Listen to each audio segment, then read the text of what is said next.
ज़िंदगी हमें कभी वो चीज़ें नहीं देती जो हमें चाहिए होती हैं, बल्कि ज़िंदगी हमें वो चीज़ें देती हैं जिनकी हमें ज़रूरत होती है। तो दोस्तों, हम कभी कभी वो चीज़ें भी पाने की कोशिश करते हैं जिनकी हमें ज़रूरत नहीं होती है, बल्कि वो हमें चाहिए होती हैं। तो हम चाहिए के पीछे भागते हैं, लेकिन ज़िंदगी हमें वो देती है जिसकी हमें वाकई में ज़रूरत होती है। क्योंकि हम सभी अपनी सीमित बुद्धि से केवल ये तो जान सकते हैं कि ये मुझे चाहिए, लेकिन हम वास्तव में कभी ये नहीं समझ पाते कि ज़रूरत आखिर हमें किस चीज़ की है। तो सेम चीज़ ज़िंदगी के साथ में है, क्योंकि ज़िंदगी हमसे बड़ी है और वो हमसे बेहतर जानती है कि हमें किस चीज़ की किस समय पर कितनी ज़्यादा ज़रूरत है। जिस चीज़ की जिस समय जितनी ज़्यादा ज़रूरत होती है, वो चीज़ हमारी लाइफ में अपने आप आ जाती है। तो जी हाँ दोस्तों, मैं पुष्पेंद्र यादव स्वागत करता हूँ आपके अपने चैनल स्टडी विद फिलोसोफर बाबा में। कल मैंने आपसे यूपी ट्रिपल एससी वीपीओ का जो नया सिलेबस आया था उसके बारे में मैंने बात की थी, और उस सिलेबस के थ्रू मैंने आपसे सिलेबस के स्वरूप के बारे में बात की थी कि क्या सिलेबस है, कितने नंबर का पेपर है, नेगेटिव मार्किंग है कि नहीं। आज हम इसके डिटेल सिलेबस की बात करने जा रहे हैं। तो हम बात करते हैं भाग 1 की, जिसमें क्या लिखा है, पंचायती राज व्यवस्था का इतिहास तथा उसके संबंध में संवैधानिक उपबंध। अब हम इस सिलेबस को डिटेलिंग करेंगे इसकी। तो सबसे पहला टॉपिक लिखा है कि परंपरागत पंचायतें तथा ब्रिटिश काल की पंचायत व्यवस्था।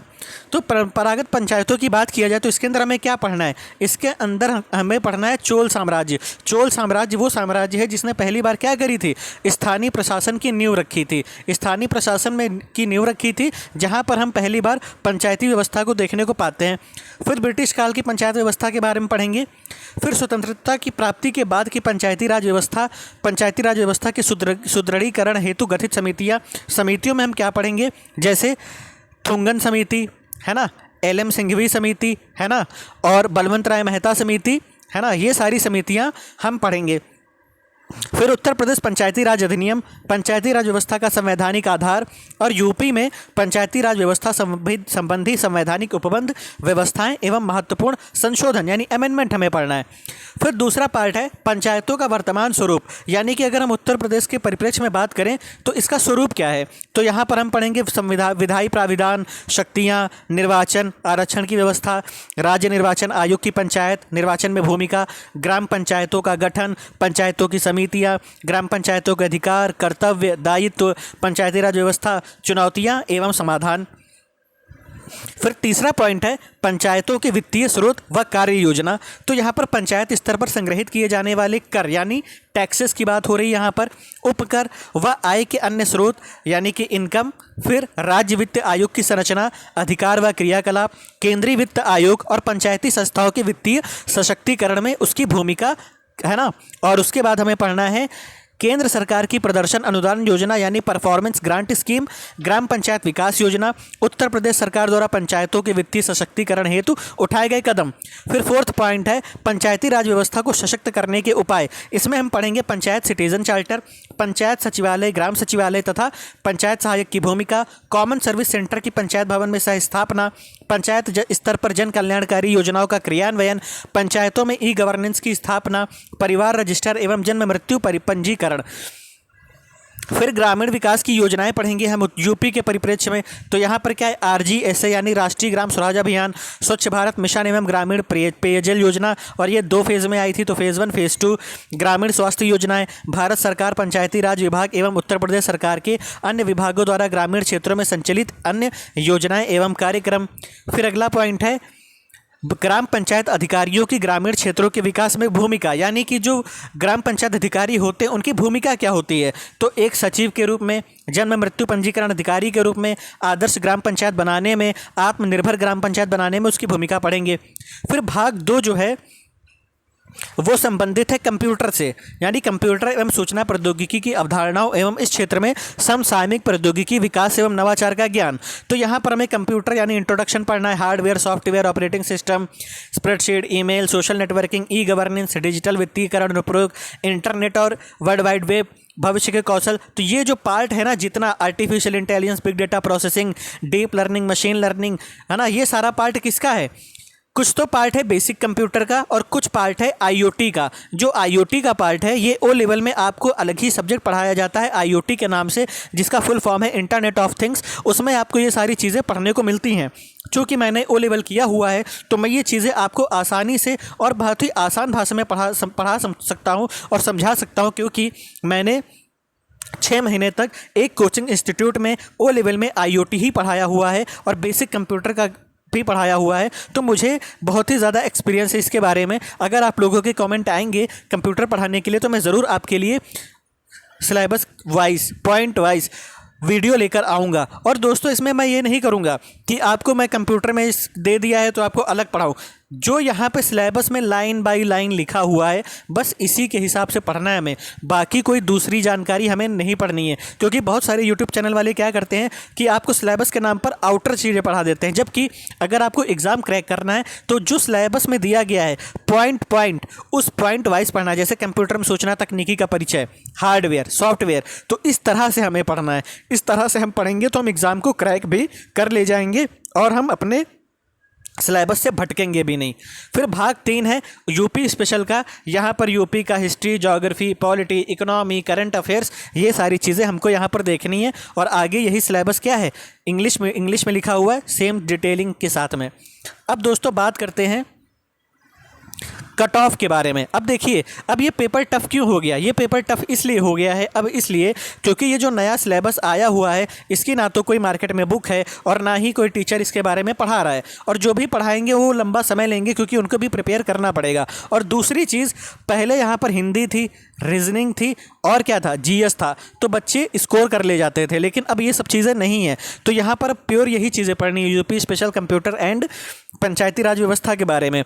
तो अब थोड़ा सा कंपटीशन टफ हो गया है। अब यहाँ पर हम कट ऑफ की बात करें, क्योंकि आप ऐसे बहुत लोगों की के क्वेश्चन थे कि कट ऑफ क्या रहेगी और एग्ज़ाम डेट क्या हो सकती है। तो अब देखिए, आयोग अपना गुप्त रूप से क्या करता है उसके बारे में तो किसी को भी जानकारी नहीं होती है, ना मुझे जानकारी है और ना ही किसी अन्य यूट्यूबर को होगी। लेकिन फिर भी मैं बताता हूँ, कट ऑफ जो मैंने प्रीवियस वीडियो में आपसे बताया है, 96 परसेंटाइल वाले बच्चे वो तो वीपीओ की तैयारी में लगे रहें अच्छे से, और जिनका 95.88 भी है, पर परसेंटाइल की बात कर रहा हूँ मैं यहाँ, नंबर की नहीं।